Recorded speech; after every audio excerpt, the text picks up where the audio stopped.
সুপ্রিয় শিক্ষার্থীরা, আশা করছি ভালো আছো সবাই। করোনাকালীন সময়ে স্বাস্থ্যবিধি মেনে সবাই ঘরে আছো এই প্রত্যাশাই করছি। চট্টগ্রাম কলেজের অনলাইন ক্লাসে তোমাদেরকে স্বাগত জানাচ্ছি। আজকে আমি উদ্ভিদ বিজ্ঞান নিয়ে যে ধারাবাহিক আলোচনা করছিলাম তার চতুর্থ পর্ব শুরু করছি। আশা করছি এই ক্লাসেই তোমাদের এই উদ্ভিদ প্রজনন অধ্যায়টা সমাপ্ত হবে। তাহলে চলো মূল আলোচনায় যাই। শুরুতেই আমি পার্থেনোজেনেসিস নিয়ে আলাপ করব। পার্থেনোজেনেসিস পার্থেনোজেনেসিস কাকে বলে সেটা একবার দেখে নি। নিষেক ছাড়া একটি গ্যামেট হতে ভ্রূণ অথবা নতুন উদ্ভিদ সৃষ্টির প্রক্রিয়াকে বলা হয় অপুংজনি বা পার্থেনোজেনেসিস। আমরা নিষেক ছাড়া কিভাবে ভ্রূণ উৎপন্ন হয় সে ব্যাপারে ডিটেইল দেখব, আগে ডেফিনেশনটা দেখে নিচ্ছি। এই পার্থেনোজেনেসিস দু ধরনের হতে পারে, যথা হ্যাপ্লয়েড পার্থেনোজেনেসিস ও ডিপ্লয়েড পার্থেনোজেনেসিস। এবার চলো একটু ডিটেইল দেখি। হ্যাপ্লয়েড বা অনিষিক্ত ডিম্বাণু বা শুক্রাণু হতে ভ্রূণ সৃষ্টি হলে তাকে হ্যাপ্লয়েড পার্থেনোজেনেসিস বলে। ঘটনাটা কিভাবে ঘটে একটু দেখি তাহলে।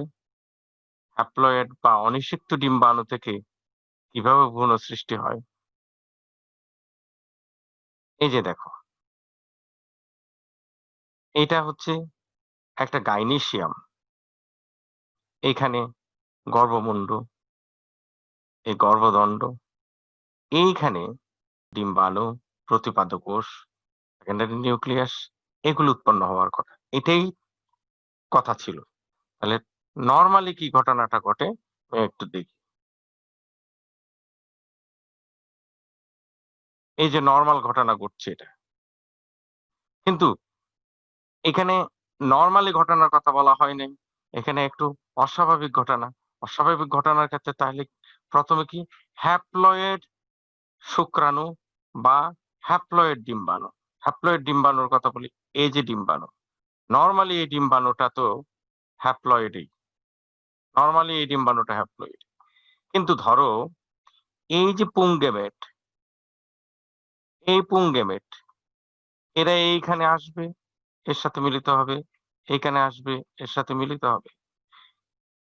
কোনো কারণে এদের যদি আসা বিঘ্নিত হয়, অথবা এরা আসার আগেই এর মধ্যে কোনো না কোনো বায়োলজিক্যাল ফিজিওলজিক্যাল কারণে এ ভ্রূণ তৈরি করে, এ এমব্রায়ো তৈরি করে, তাহলে সেই এমব্রায়ো কিন্তু হ্যাপ্লয়েড এমব্রায়ো হবে। আশা করছি বুঝতে পেরেছো। এবার উল্টো ঘটনাটা ঘটে। উল্টো ঘটনা কি ঘটে? উল্টো ঘটনাটা হচ্ছে এই ডিম্বাণু কোনো কারণে তখনো প্রিপেয়ার্ড হয়, এই ডিম্বাণু কোনো কারণে মেচিউর হয় নাই, কিন্তু শুক্রাণু রেডি ছিল। শুক্রাণু এসে এইখানে পৌঁছেছে। সেই ক্ষেত্রে এই যে শুক্রাণু হতে, সেক্ষেত্রে এই শুক্রাণুটাই ফিজিওলজিক্যালি এই এমব্রায়ো ফরমেশনের কাজ করতে পারে। খুবই এক্সেপশনাল ঘটনা, কিন্তু ঘটে। এইখানে এটাকে বলা হচ্ছে হ্যাপ্লয়েড হ্যাপ্লয়েড পার্থেনোজেনেসিস। এটাকে বলা হচ্ছে হ্যাপ্লয়েড পার্থেনোজেনেসিস। এবার একটা উদাহরণ দেখি। শুক্রাণু হতে এই যে নিকোটিয়ানা তামাক গোত্রের কোন উদ্ভিদে এই ঘটনা দেখা যায়। আর অনিষিক্ত ডিম্বাণু হতে সোলানাম নিগ্রাম। সোলানাম নিগ্রাম এক ধরনের ছোট ছোট তিত বেগুন বলি। আর তিত বেগুন নানা ধরনের হয়, এটা কালো রঙের তিত বেগুনটা। আশা করছি বুঝতে পেরেছো তোমরা। এবার আসো ডিপ্লয়েড পার্থেনোজেনেসিস নিয়ে একটু আলাপ করি। ডিপ্লয়েড ভ্রূণ পোষক কলা হতে সরাসরি ভ্রূণ সৃষ্টি হতে পারে, অথবা ডিপ্লয়েড গ্যামেটোফাইট সৃষ্টি হতে পারে। এটাকে বলা হয় ডিপ্লয়েড পার্থেনোজেনেসিস। কিভাবে হয় আমরা দেখব। এই দেখো, ডিপ্লয়েড ভ্রূণ পোষক কলা। তাহলে ভ্রূণ পোষক কলা ডিপ্লয়েড কিভাবে হচ্ছে? নরমালি কি হয়, এই যে আর্কিস্পোরিয়াল টিস্যু, সেটা দুই ভাগে ভাগ হয়ে প্রাথমিক জনন কোষ এবং দেয়াল কোষ হয়।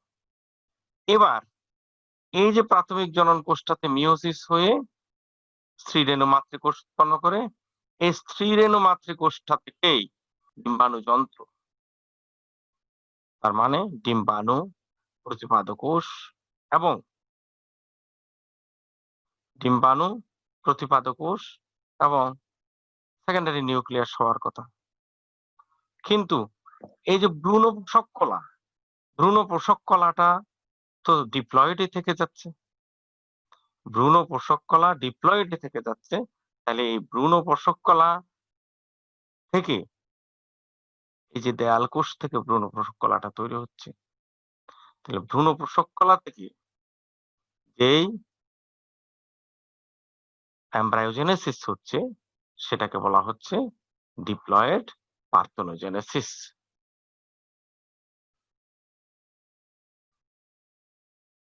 এই যে দেখো, এই ছবিটা দেখলে বুঝতে পারবে।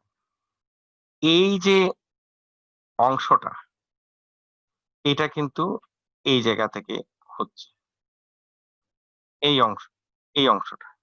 তাহলে এর মাঝে যারা আছে তারা সবাই হ্যাপ্লয়েড। কিন্তু এই অংশটা, এই অংশটার ডেভেলপমেন্ট হচ্ছে তোমার এইখান থেকে।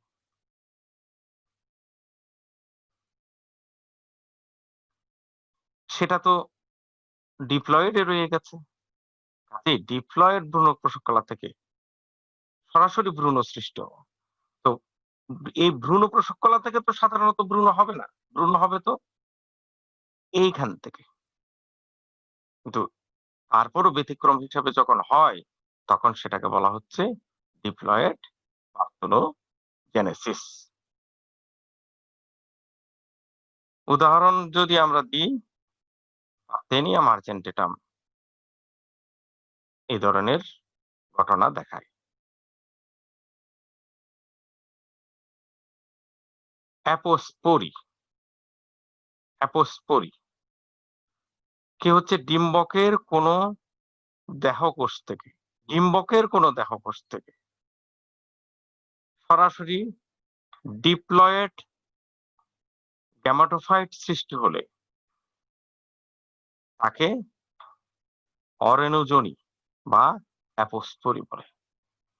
কেমনে ঘটনাটা ঘটে তাহলে দেখো একবার। ডিম্বকের কোন দেহকোষ, এই যে দেখো, এটাই তো ডিম্বক, এটাই তো ডিম্বক। তাহলে এর দেহকোষ হলে ডিম্বক মূল হতে পারে, তারপর নিউসেলাস টিস্যু হতে পারে। এগুলো হচ্ছে ডিম্বকের দেহকোষ এবং এগুলি ডিপ্লয়েড, এটা আগে ব্যাখ্যা করেছি। তাহলে এখান থেকে সরাসরি গ্যামেটোফাইট সৃষ্টি, অর্থাৎ স্ত্রী-রেণু মাতৃকোষ থেকে এই যে গ্যামেটোফাইট সৃষ্টি না হয়ে এইখান থেকেই সরাসরি সৃষ্টি হওয়া। একটু পিছনে গেলে আমরা এই যে এই কোষটা থেকে সরাসরি গ্যামেটোফাইট সৃষ্টি, মানে এই অংশটা যদি তৈরি হয়, তাহলে এটাকে বলা হয় অ্যাপোস্পোরি। এবার আসো অ্যাপোগেমি নিয়ে আলাপ। ডিম্বাণু ছাড়া ভ্রূণথলির অন্য কোনো কোষ থেকে যদি হ্যাপ্লয়েড ভ্রূণ সৃষ্টি হয়। এবার দেখো, এই যে ভ্রূণথলি, এই যে এমব্রায়োসাইট, এটা হচ্ছে ভ্রূণথলি। এখানে ডিম্বাণু আছে, এই প্রতিপাদক কোষগুলি আছে, সেকেন্ডারি নিউক্লিয়াস আছে, সহকারী কোষ আছে। তাহলে এই ডিম্বাণু ছাড়া, এই ডিম্বাণু ছাড়া বাকি যে কোনো একটা কোষ থেকে যদি কোনো কারণে বীজ সৃষ্টি হয়, বীজ সৃষ্টি হওয়া মানে কি? তোমার আগে এমব্রায়ো ফরমেশন হতে হবে, তারপর বীজ সৃষ্টি হতে হবে। তার মানে এই ডিম্বাণুটা ছাড়া অন্য কোনো এই প্রতিপাদক কোষ হতে পারে, সহকারী কোষ হতে পারে, অন্য কোনো কোষ থেকে যদি এমব্রায়ো ফরমেশন হয় এবং সিড ফরমেশন হয়, তবে তাকে বলা হচ্ছে অ্যাপোকেমি। অনেক সময় অ্যাপোকেমি এবং অ্যাপোস্পোরি নিয়ে কনফিউশন বা সমস্যার সৃষ্টি হয়। আমি সে কারণে আরেকবার বিষয়টা রিপিট করছি। দেখো, ডিম্বকের দেহকোষ থেকে ডিপ্লয়েড গ্যামেটোফাইট, এই যে অ্যাপোস্পোরির সময় ডিপ্লয়েড গ্যামেটোফাইট, এই যে এই গ্যামেটোফাইট মানে এই গ্যামেটোফাইট তৈরি হয়। আর অ্যাপোগেমির সময় হ্যাপ্লয়েড এমব্রায়ো তৈরি হয়। হ্যাপ্লয়েড বীজ এবং এমব্রায়ো তৈরি হয়। আশা করছি তোমাদের কাছে বিষয়টা পরিষ্কার হয়েছে। এই যে এতগুলি কথা বললাম, পার্থেনোজেনেসিস, অ্যাপোস্পোরি, অ্যাপোকেমি, এই সবগুলিকে কালেকটিভলি আগামোস্পার্মি বলে। তবে আগামোস্পার্মি বলবে তখনই যদি সিড প্রডিউস হয়, যদি সিড উৎপন্ন হয়। এই যে পার্থেনোজেনেসিসে সিডলেসও ফ্রুট হতে পারে, কিন্তু সিডলেস হলে তাকে আগামোস্পার্মি বলবে না।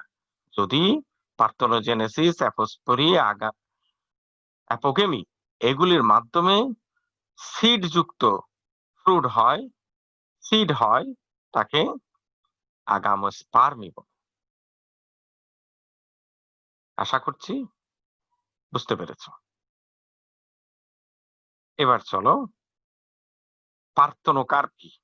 আমি সরাসরি ইংরেজিতে দিয়েছি, কারণ এই ডেফিনেশনটা ইংরেজিতেই ভালোভাবে দেওয়া আছে।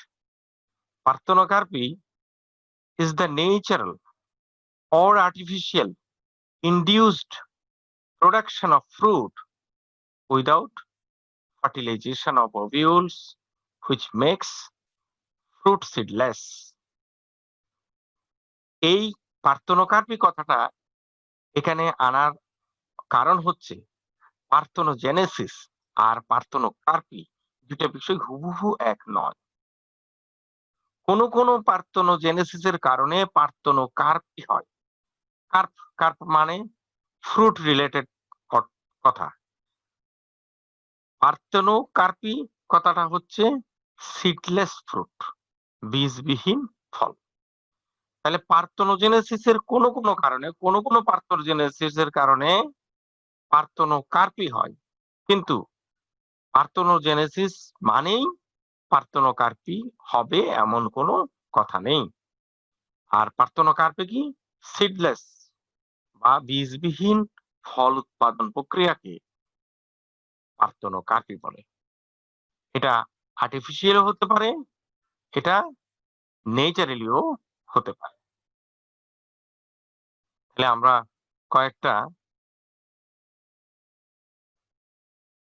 কয়েকটা ছবি দেখি বীজবিহীন ফলের।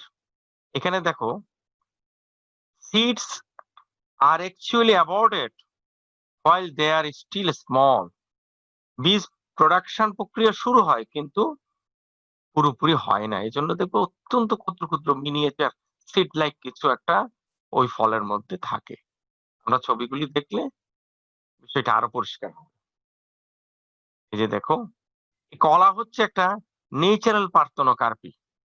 এটা একটা নেচারাল পার্থেনোকার্পি। এটা প্রকৃতিতে সিডলেস কলায় আমরা দেখি সাধারণত। আঙ্গুরের ক্ষেত্রে উভয় ঘটনাই আছে, সিড যুক্ত আঙ্গুর আছে, সিডলেস আঙ্গুর আছে, নেচারালও আছে, আর্টিফিশিয়াল আছে।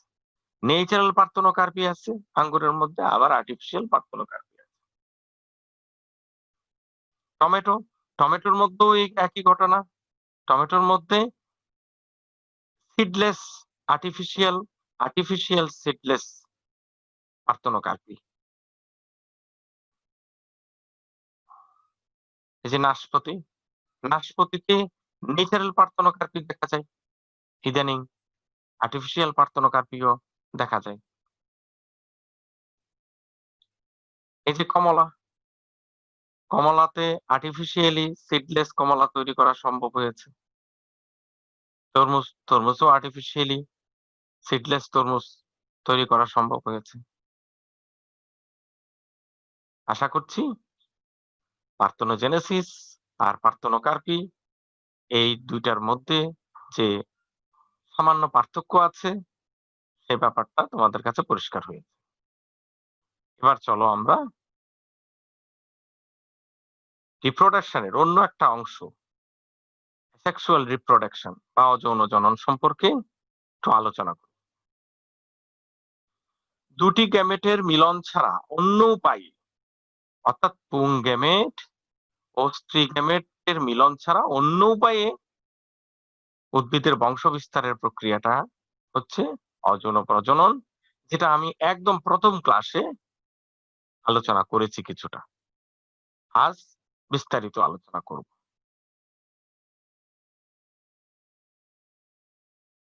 এই যে ছবিটা দেখতে পাচ্ছ তোমরা, একটা অ্যানিমেশন আছে। আশা করছি বুঝতে পেরেছো। এখানে ব্যাকটেরিয়ার বাইনারি ফিশন বা দ্বিবিভাজন দেখানো হচ্ছে। এটা নিয়ে ব্যাকটেরিয়া চ্যাপ্টারে তোমরা পড়েছো। কাজেই এই ব্যাপারে আমি এখানে বিস্তারিত আলাপ করছি না। কাজেই এইটা একটা অ্যাসেক্সুয়াল রিপ্রোডাকশন।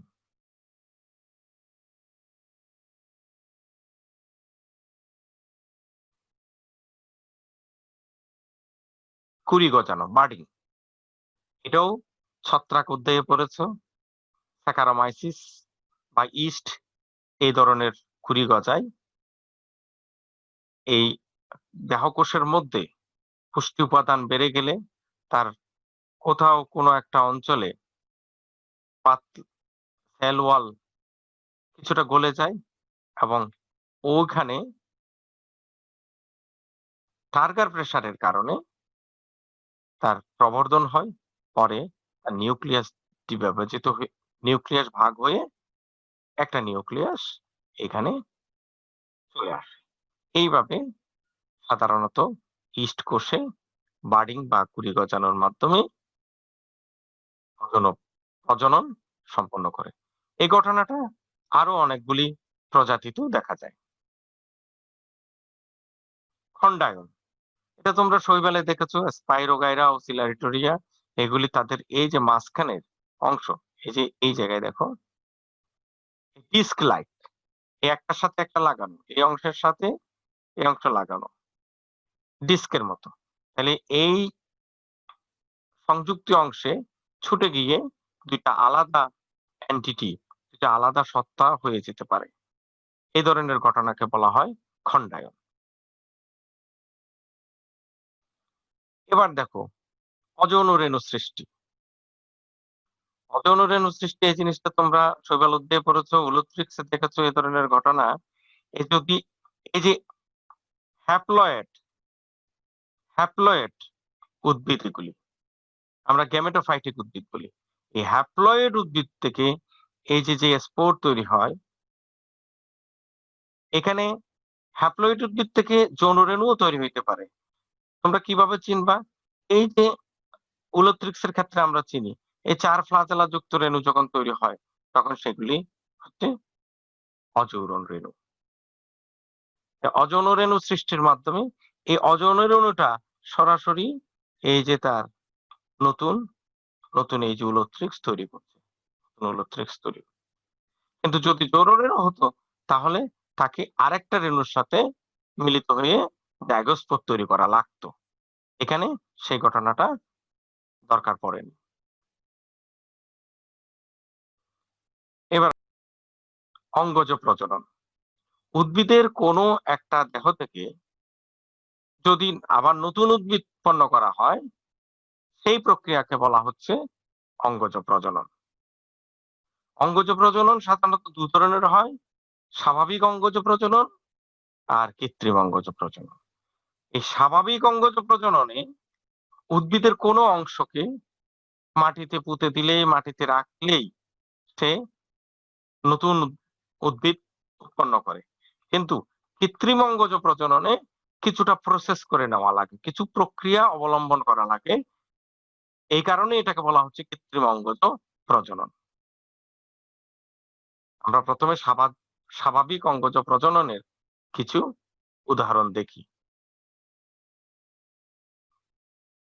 এই যে দেখতে পাচ্ছ, এটা একটা কচু, যে আলু, স্ট্রবেরি, এটা পাথরকুচি, সুপ্রি আলু। এরা প্রত্যেকটাই স্বাভাবিক অঙ্গজ প্রজনন। এই অংশ থেকে, অন্ধ থেকে, এই টিউবার থেকে, এই স্টোলন থেকে, এই পাতা থেকে, এই বুলবিল থেকে এরা নতুন উদ্ভিদ উৎপন্ন করে। এই যে মিষ্টি আলু, মিষ্টি আলু আর গোল আলুর মধ্যে অনেকে কনফিউশন করে। গোল আলু হচ্ছে রূপান্তরিত, ভূনিম্নস্থ রূপান্তরিত কাণ্ড, আর মিষ্টি আলু হচ্ছে ভূনিম্নস্থ রূপান্তরিত মূল। কাজে এই দুইটার মধ্যে যে সূক্ষ্ম পার্থক্য আছে এটা একটু খেয়াল রাখতে হবে। এই যে ভূনিম্নস্থ রূপান্তরিত মূল থেকে নতুন, এই যে নতুন উদ্ভিদ, এখানে কোনো আলাদা প্রক্রিয়া বা প্রসেস করার দরকার পড়ে না। এটা মাটিতে রেখে দিলে নতুন উদ্ভিদ উৎপন্ন হয়। এই যে দেখো, এইটা ভূনিম্নস্থ রূপান্তরিত মূল, এইটার মাটিতে রেখে দিলেই নতুন উদ্ভিদ উৎপন্ন হয়। ডালিয়া, ডালিয়ার ক্ষেত্রে একই ঘটনা ঘটে।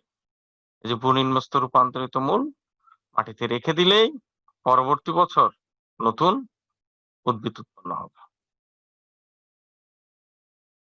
পটল, পটলের ক্ষেত্রেও একই ঘটনা ঘটে। ভূনিম্নস্থ রূপান্তরিত মূল মাটিতে রাখলেই নতুন উদ্ভিদ উৎপন্ন হয়।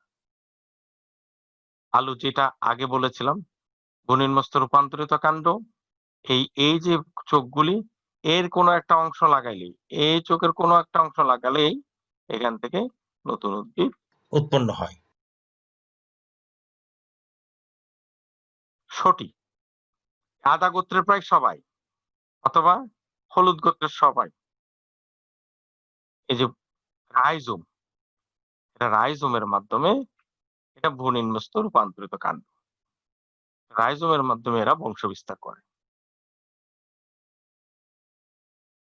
এই যে আদা, এরা রাইজোমের মাধ্যমে এরা বংশ বিস্তার করে। এটা অনেকে চিনতে পারছো, ফণিমনসা বলে এটাকে। এর পর্ণকাণ্ড, এইখান থেকে এই একটা পাতা যদি, এই যে এগুলিকে বলা হয় পর্ণকাণ্ড, এর যে কোনো এই একটা অংশ যদি তুমি এখানে পুঁতে দাও, তাহলে নতুন উদ্ভিদ উৎপন্ন হবে।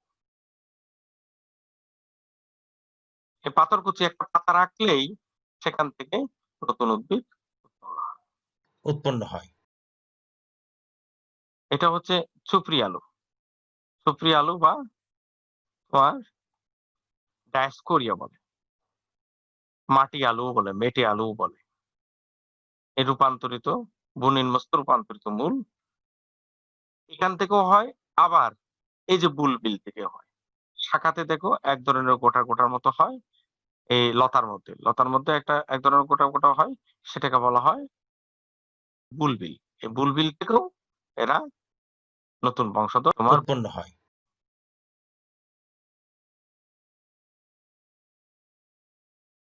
কৃত্রিম অঙ্গজ প্রজনন,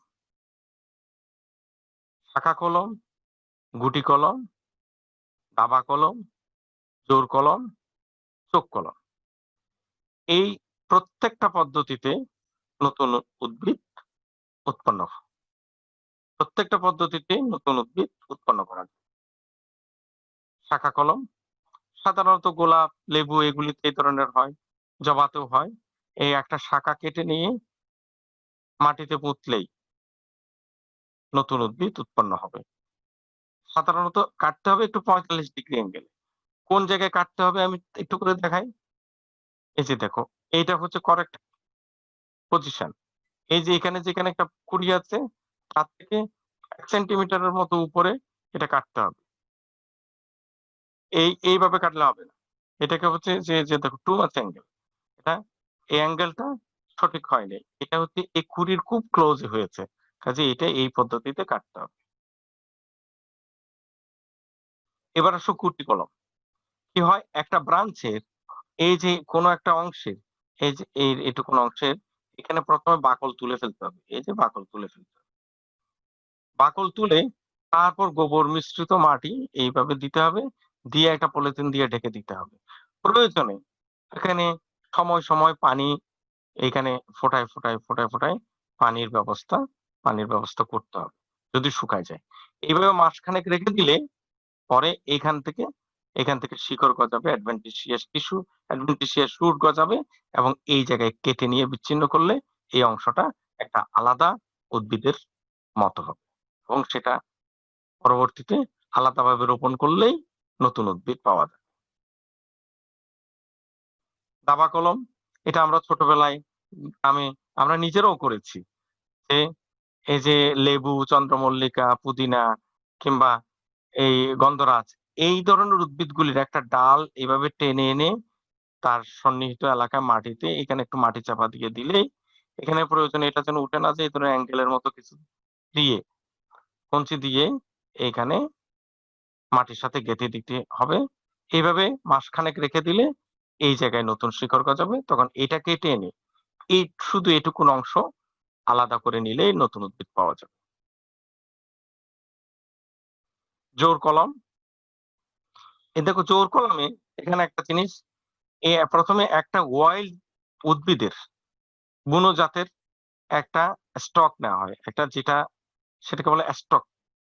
আর যেই কাঙ্ক্ষিত উদ্ভিদ যেটা গ্রাফটিং করা হবে সেটাকে বলা হয় সায়ন। তাহলে বুনো জাতের উদ্ভিদের এখানে একটা অংশ কেটে এইভাবে অ্যাঙ্গেল কেটে এখানে সেট করে দিলে তারপর একটা পলিথিন দিয়ে বেঁধে দিলে এভাবে কিছুদিন ছায়াযুক্ত স্থানে রেখে দিলে পরে এটা জোড়া লেগে যায় এবং নতুন উদ্ভিদ পাওয়া যায়। চোখ কলম, এই যে চোখ মানে বার্ড বা কুড়ি। এই ১ম এ এই একটা কুড়ি যেটা কাঙ্ক্ষিত উদ্ভিদ, যে উদ্ভিদটা থেকে কলম করা হচ্ছে সেই কুড়ি নেওয়া হয়ে এই যে স্টক প্ল্যান্ট যেটার উপর বসানো হবে, স্টক প্ল্যান্টের টি এর মতো এই যে টি এর মতো একটা অংশকে পিল পিলিং করা বলে যেটা। এটা এই বাকলটা একটু করে এই যে টি এর মতো একটা ওপেনিং তৈরি করা। তারপর এইখানে কুড়িটা বসাই দেওয়ার পর উপরে এবং নিচে স্যালো ট্যাপ দিয়ে মুড়ে দিয়ে এভাবে ছায়াতে কয়েকদিন রেখে দিলে এই কুড়িটা এখানে সেট হয়ে যাবে এবং সেখান থেকে নতুন উদ্ভিদ পাওয়া যাবে এবং এই স্টকটা থেকে কুড়ি গজালে সেই কুড়িটা আমরা ভেঙে দেব। শুধুমাত্র এই নতুন বার্ড থেকে যখন কুড়ি গজাবে এইটার বৃদ্ধিটাই আমরা নিশ্চিত করব। এবার কৃত্রিম সংকরায়ন।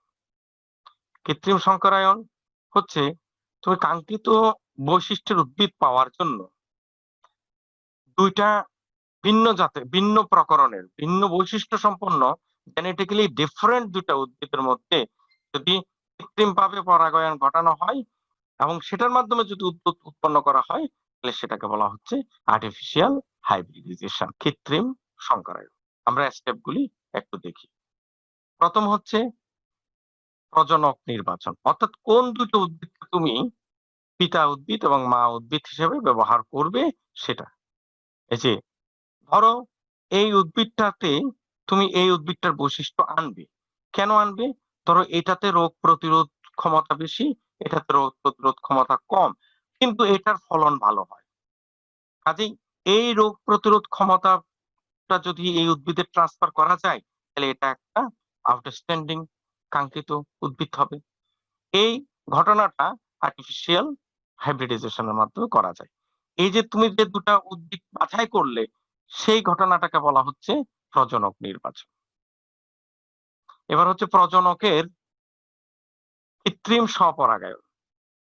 প্রজনকের কৃত্রিম স্বপরাগায়ন মানে কি? এই উদ্ভিদগুলি স্বপরাগায়ী।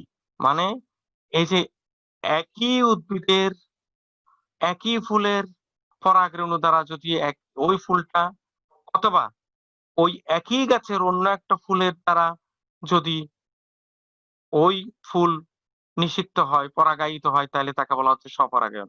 যদি অন্য একটা উদ্ভিদের ধরো এই উদ্ভিদটার পরাগরেণু এই উদ্ভিদটা আসলো, সেটাকে বলা হবে পরপরাগায়ন।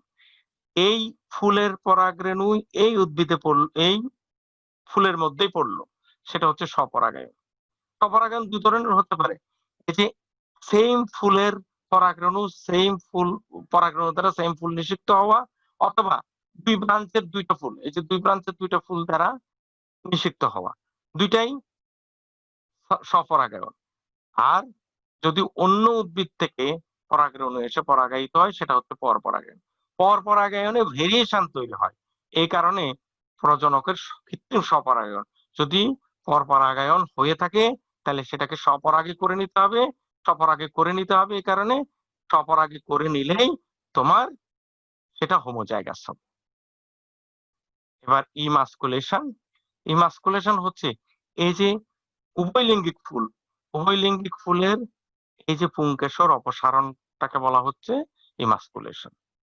এই যে এটা সাধারণত ফরসেপ দিয়ে ফুলটা ফোটার আগের দিন, যেদিন ফুটবে সেদিন বিকেল বেলা এই কাজটা করা লাগে।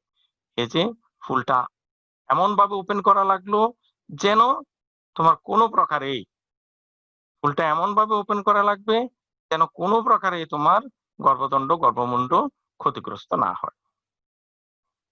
তারপর এই ফুলটাকে ঢেকে দিতে হবে একটা পলিথিন ব্যাগ দিয়ে, এবং পলিথিন ব্যাগে যেন ছোট্ট ছোট্ট একটা ছিদ্র থাকে, যেন ট্রান্সপিরেশন হয় সেটা নিশ্চিত করতে হবে। এই ঘটনাটাকে বলা হয় ব্যাগিং। এরপর এই ফুল ফোটার আগের দিন ব্যাগিং পর্যন্ত কাজটা করতে হবে। তারপর ভোরবেলা অন্য একটা কাঙ্ক্ষিত ফাদার প্ল্যান্ট যেটা নিশ্চিত করা হয়েছিল সেখান থেকে পরাগরেণু এনে এই ক্রসিং করাই দিতে হবে, সেটাকে বলা হয় ক্রসিং। এটা এইভাবেও করা যায়, একটা তুলির মাধ্যমে তোমার কাঙ্ক্ষিত পরাগরেণু এনে তুমি তোমার মাদার প্ল্যান্ট হিসেবে যেটাকে সিলেক্ট করেছো সেটাতে দিতে হবে। এবার এই উদ্ভিদে এখানে একটা ট্যাগ লাগাই দিতে হবে, এটা কোন জাতের উদ্ভিদ, কোন দিন, কোন সময় এই কাজটা করেছো সেটা এখানে লেখা থাকবে। এই ঘটনাটাকে বলা হয় লেবেলিং। তারপর এটা পরিচর্যার মধ্যে রাখতে হবে। সাকসেসফুল ফার্টিলাইজেশন হলে পরে নতুন সাকসেসফুল ফার্টিলাইজেশন হলে পরে ফল হবে, ফল যেন পরিপুষ্ট হয় সেটা নিশ্চিত করতে হবে, এবং পরিপুষ্ট ফল থেকে বীজ সংগ্রহ করতে হবে। বীজ সংগ্রহ করে এই যে তুমি এই বীজটা পেলে সেই বীজটা আবার রোপণ করতে হবে। রোপণ করলে যে তুমি যে আবার নতুন ফল হারভেস্ট পাবা সেটা হচ্ছে F1 জেনারেশন। এইভাবে F2, F3, F4, F5, F6 পর্যন্ত এইভাবে যদি একই নিয়ম মেনটেন করে যদি করা যায় তাহলে একটা বিশুদ্ধ সারি পাওয়া যাবে এবং কাঙ্ক্ষিত বৈশিষ্ট্য সম্পন্ন উদ্ভিদ পাওয়া যাবে। এই পদ্ধতিটাকে বলা হচ্ছে আর্টিফিশিয়াল হাইব্রিডাইজেশন। F1 বংশধরের ব্যবহার এবং নতুন প্রকরণ সৃষ্টি। কেন আমরা কৃত্রিম প্রজনন করব?